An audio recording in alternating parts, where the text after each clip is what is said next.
ओम शांति।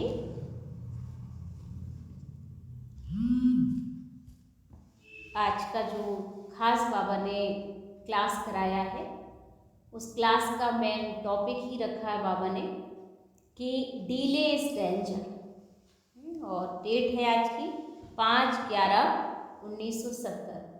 तो बाबा का कहना है कि अगर आपने डिले की, देरी की, तो बाबा ने कहा है जो इस सतयुग का वर्षा है ना, उससे आप वंचित रह जाएंगे। इसलिए कभी भी हमें देरी नहीं करनी है। समय को देखते हुए जो करना है उसे तुरंत करना है, क्योंकि अगर हमने देर की तो हमारे लिए खतरनाक हो सकता है आने वाले टाइम में। तो अभी से ही हमें अपने पुरुषार्थ को तीव्र करना होगा, और तीव्रता ही हमारे जीवन में आगे बढ़ाएगी। बाबा ने इस बात को लेकर बहुत सारी गहरी पॉइंट्स हमारे बीच आज रखी हैं कि समय के महत्व को कैसे जानें और उसका हम कैसे यूज़ करें। तो सुनते हैं आज प्यारे बाबा के हम अव्यक्त महावाक्य। बाबा ने कहा, हर एक अपने लाइट और माइंड को देखकर परख सकते हैं कि अपने आप को परखने की शक्ति अपने में अनुभव करते हो। अपने को अब तक पुरुषार्थी मूर्त समझते हो, वह साक्षात और साक्षात्कार मूर्त भी समझते हो, वह अनुभव भी करते हो, वह समझते हो कि यह अंतिम स्टेज है। तो अभी अभी आपके भक्त आपके सम्मुख आए तो आपकी सूरत से उनको किस मूर्त का साक्षात्कार होगा। बाबा का पूछना है कि अगर आपके भक्त अभी अभी आ जाएं तो आपकी मूरत से कौन सा साक्षात्कार होगा। तो साक्षात्कार मूरत सदैव ही संपूर्ण स्थिति का साक्षात्कार कराएंगे। जो साक्षात्कार मूरत बनेंगे वही अनेक आत्माओं को जो है बाबा का साक्षात्कार कराने के निमित्त बनेंगे। ऐसे तो नहीं कि आपके पुरुषार्थ की उतराई और चढ़ाई का उन्हें साक्षात्कार होता रहेगा। फोटो निकालते समय अगर कोई भी हलचल होती है तो फोटो ठीक निकलेगा। ये भी बहुत खास पॉइंट है बाबा का कि बच्चे अगर कोई फोटो निकाल रहा है और फोटो निकालते समय अगर आप हिलते डुलते रहते हो तो उससे क्या फर्क पड़ता है कि जो भी निकालेगा वो फोटो इतनी अच्छी नहीं आएगी। उसमें भी वो जो हमारी दिखनी चाहिए स्वरूप वो हमारा सही नहीं दिखेगा, हमको खुद को भी अच्छी नहीं लगती है। तो ऐसे ही बाबा कहते हैं अगर आप साक्षात्कार कराने के लिए तैयार हो और आपके भक्त आपका साक्षात्कार करें और आप सारे बच्चे उस समय हिलते डुलते हो, यहाँ वहाँ हाथ कर रहे हो, तो जो मंदिर में देवी के दर्शन के लिए निमित्त बैठे हैं भक्त, उन्हें भी अच्छा नहीं लगेगा कि हम माँ की तरफ देख रहे हैं और माँ यहाँ देख रही है, वहाँ देख रही है, या हमारे इष्ट देव हम दर्शन करने आए हैं और उनका ध्यान कहीं और है, या उनका हाथ कैसा है, पैर कहीं जा रहा है, मन कहीं और जा रहा है, हमारी तरफ अटेंशन ही नहीं है। तो वो सब चीज़ें बाबा कहते हैं भक्तों को भी अच्छी नहीं लगेंगी, क्योंकि आपकी मूर्ति जो है वो सही पोजीशन में नहीं होगी। तो उसके लिए बाबा ने कहा आपको भी साक्षात्कार मूर्त अगर बनना है तो उसके लिए थोड़ा सा स्थिर होना जरूरी है। तो ऐसे ही सदैव हर सेकंड ऐसे समझो कि हमारा फोटो निकल रहा है।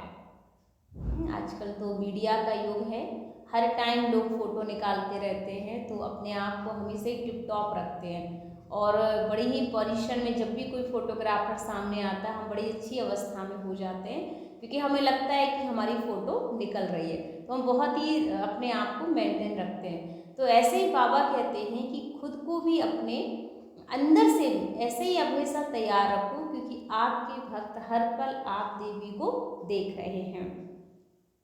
तो फोटो निकालते समय सभी प्रकार का ध्यान दिया जाता है, वैसे ही अपने ऊपर सदैव ध्यान रखना। एक एक सेकंड इस सर्वोत्तम व पुरुषोत्तम संगम युग का ड्रामा रूपी कैमरे में आप सबका फोटो निकलता है। क्या निकलता है? आप सभी बच्चों का फोटो निकलता है। बाबा कैमरे में देखते हैं तो हर घड़ी हमारा फोटो निकल रहा है। वैसे एक बात हमेशा याद रखो, हमारी जो नेत्र है ये भी एक बहुत बड़े कैमरे हैं। हर घड़ी हमारी हर पल पल की फ़ोटो कैप्चर हो रही है, हमारे अंदर मेमोरी में सेव हो रही है। तो हमें ध्यान रखना है कहीं हमारी मेमोरी में जो सेव हो रहा है वो गड़बड़ सेव ना हो जाए। तो उसके लिए हमें अटेंशन रखना है इस बात का कि हर चीज़ हमारी बहुत ही अटेंशन पूर्वक होनी चाहिए, क्योंकि हर टाइम हमारी फ़ोटो खींच रही है। जो यही चित्र फिर से चरित्र के रूप में गायन होता आएगा, और अभी के भिन्न भिन्न स्टेज के चित्र हैं, भिन्न भिन्न रूप में पूजे जाएंगे। हर समय ये स्मृति में रखो कि अपना चित्र ड्रामा रूपी कैमरे के सामने निकल रहा है। आपके एक एक चित्र, एक एक चरित्र गायन और पूजन योग बनने वाले हैं। जैसे यहाँ भी जब आप लोग कोई ड्रामा स्टेज पर करते हो और साक्षात्कार करते हो तो कितना ध्यान रखते हो, ऐसे ही समझो बेहद की स्टेज के बीच पाठ बज रहे हैं। हम आत्माएं भी बेहद ड्रामा के जो है वृक्ष के नीचे बैठ करके स्टेज पर पाठ बजा रहे हैं। सारे विश्व की आत्माओं की नज़र हमारे ऊपर है। जब हम स्टेज पे होते हैं तो बहुत अटेंशन देते हैं कि सबकी नज़र हमारे ऊपर है, तो हमें कोई भी ऐसी वैसी एक्टिविटीज़ नहीं करनी है जिस कारण से हमारी जो है इमेज खराब हो या हमारा रोल खराब हो। तो स्टेज पे होने वाला हमेशा अटेंशन में रहता है। जब भी आप कोई एक्टिंग करने जाएंगे, स्पीच करने जाएंगे, तो आपका चलने का तरीका, आपका बैठने का तरीका, आपका वहाँ बात करने का तरीका सब बहुत डिफरेंट होता है, क्योंकि आपको अटेंशन रहता है कि आप स्टेज पर बैठे हुए हो। तो बाबा ने कहा सारे विश्व की आत्माओं की नज़र भी मेरी तरफ है। ऐसे समझने से संपूर्णता को जल्दी धारण कर सकेंगे। समझा? एक स्लोगन सदा याद रखो जिससे सहज ही जल्दी संपूर्ण बन सको। वह कौन सा स्लोगन याद रखेंगे? जाना है और आना है। ये भी अच्छा पॉइंट है कि हमें यहाँ पर आना भी है और जाना भी है। ये तो ठीक है, लेकिन जाना कैसे है? संपूर्ण होकर जाना है, वह ऐसे ही जाना है। इसके लिए क्या रखना है, हमने क्या याद रखना होगा? क्योंकि जाना तो सबको है। अब किसी से भी दुनिया में आप बात करेंगे तो वो भी कहते हैं भाई एक दिन आए थे, एक दिन जाना है, दुनिया मुसाफिर खाना है, ना कुछ लेकर आए थे ना कुछ लेके जाएंगे। तो लोग भी बात आम भाषा में प्रयोग करते हैं। तो बाबा ने कहा आप भी अगर वही कहते हैं हाँ घर जाना, लेकिन जाना तो कैसे जाना? जैसे कि आज की मुरली में भी बाबा का जो साकार थी उसमें भी पॉइंट था कि भरतू हाथ आए थे और भरतू हाथ होकर जाना। हम ना खाली हाथ ऊपर से आए थे, ना खाली हाथ हम यहाँ से जाएंगे। तो जाना है, लेकिन कैसे जाना है? वो संपूर्ण स्वरूप बना के जाना है।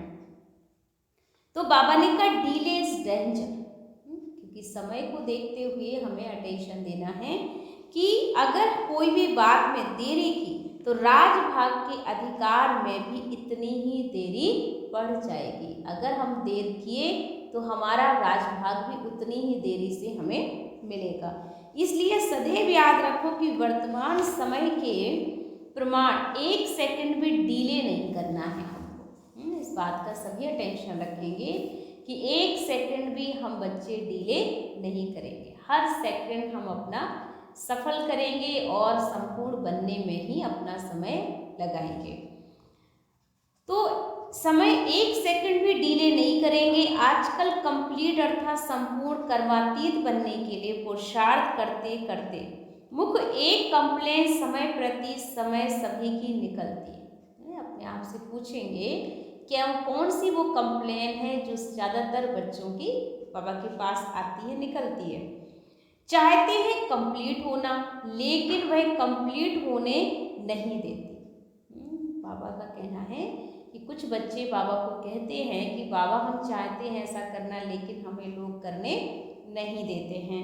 हम कंप्लीट होना चाहते हैं, लेकिन फलाना है, हमारे घर में एक मेंबर है ऐसा जो हमारी बात नहीं सुनता, या हम कह देते हैं कि बाबा फलाने जो है ना वो हमको इतना परेशान करते हैं, ऐसे ऐसे बोलते हैं, तो हम ना इसलिए तैयार नहीं हो पाते, कंप्लीट नहीं हो पा रहे हैं। अगर वो ठीक हो जाएं तो हम भी ठीक हो जाएंगे। तो ऐसे ऐसे करके जो कंप्लेन बाबा के पास करते हैं तो बाबा कहते कंप्लीट नहीं हो पाते। जब तक कंप्लेन रहेंगी कंप्लीट हम नहीं हो पाएंगे। इसलिए किसी दूसरे पे कंप्लेन करना ये हमारी खुद की गलतफहमी है, क्योंकि किसी के वजह से हमारी लाइफ में कुछ नहीं होता।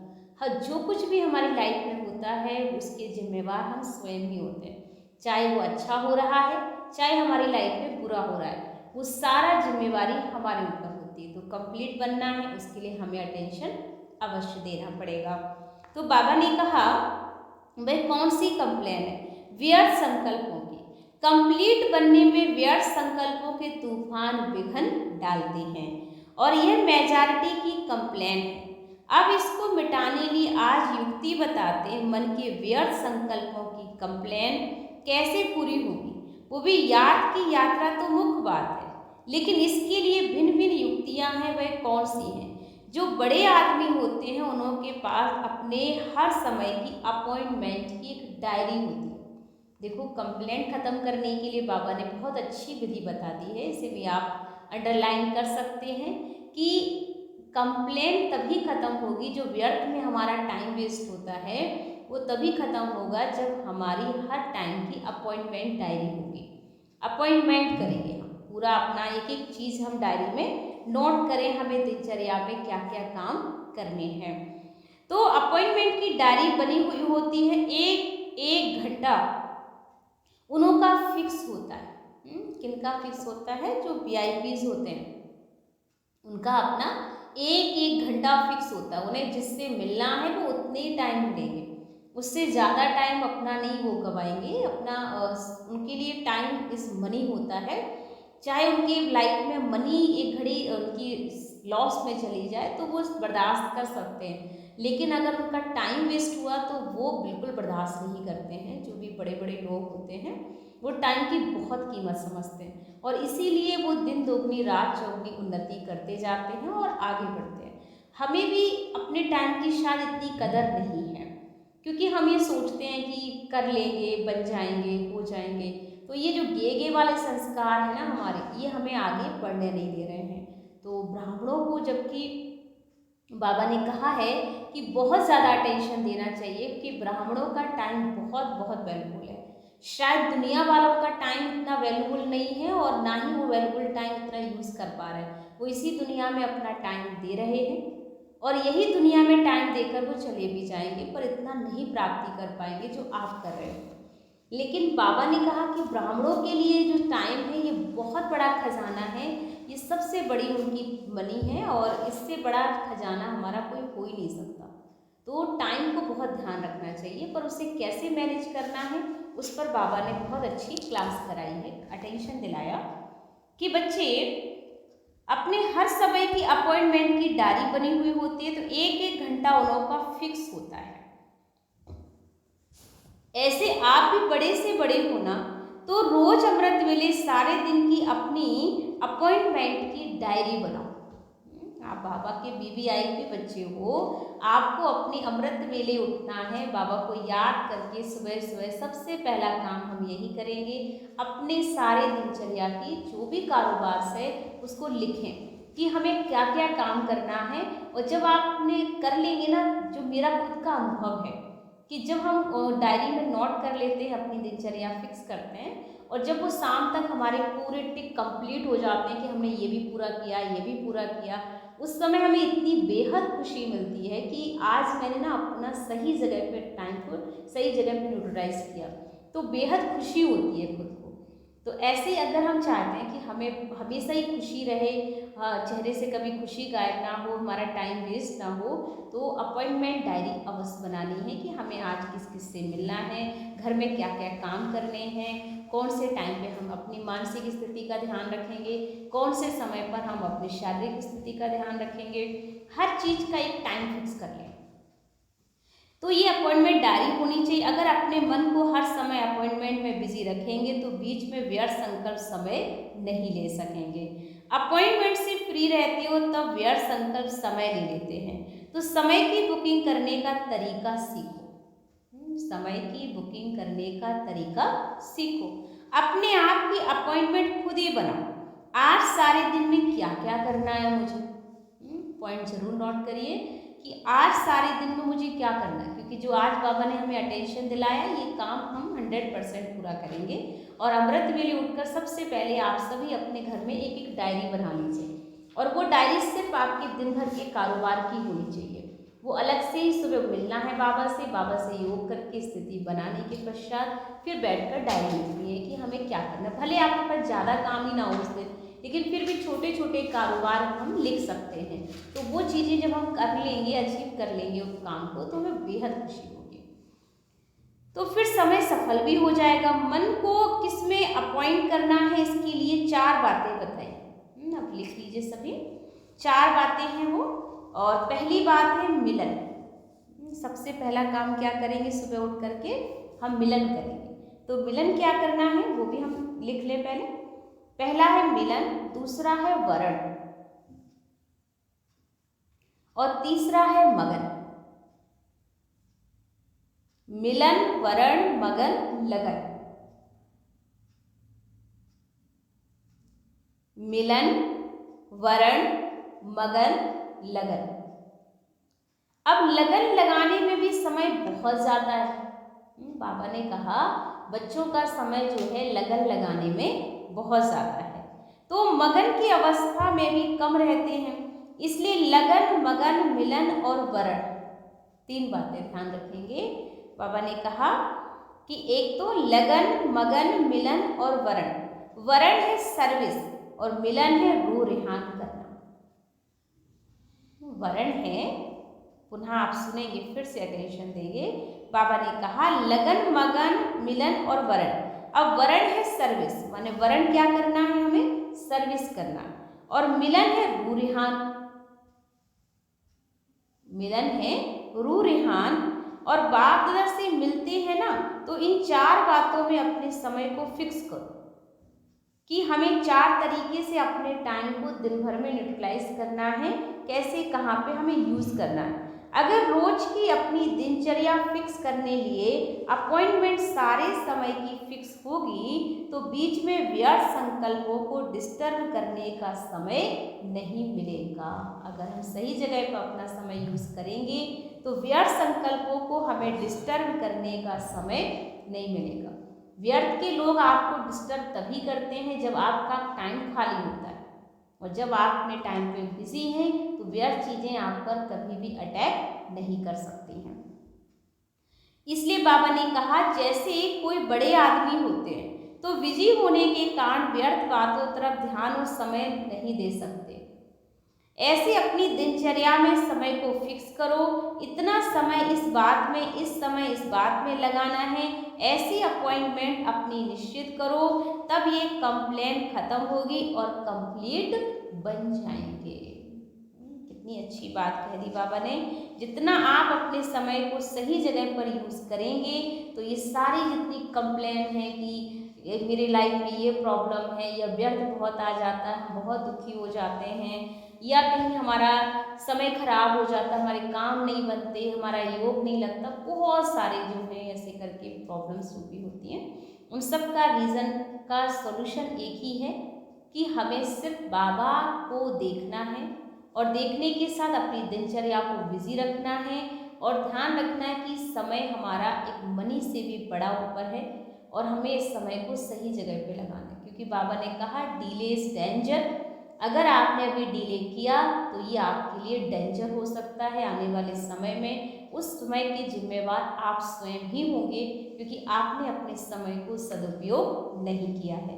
तो आज सभी भाई बहन इस चीज़ का अटेंशन रखेंगे कि हमें अपने टाइम को वेस्ट नहीं करना है, अपने घर चलने की तैयारी करनी है, कि हमें बाबा से वर्षा लेना है, हमें किसी से कंप्लेन नहीं करना है, हमें कंप्लीट बनना है, और साथ साथ हमें ध्यान रखना है कि जो भी बाबा ने हमें अटेंशन दिलाया अपॉइंटमेंट को लेकर के या डायरी मेंटेन करने को लेकर के, तो वो भी हम काम ज़रूर करेंगे, जिससे हम सदा के लिए व्यर्थ से मुक्त हो जाएंगे। ओम शांति।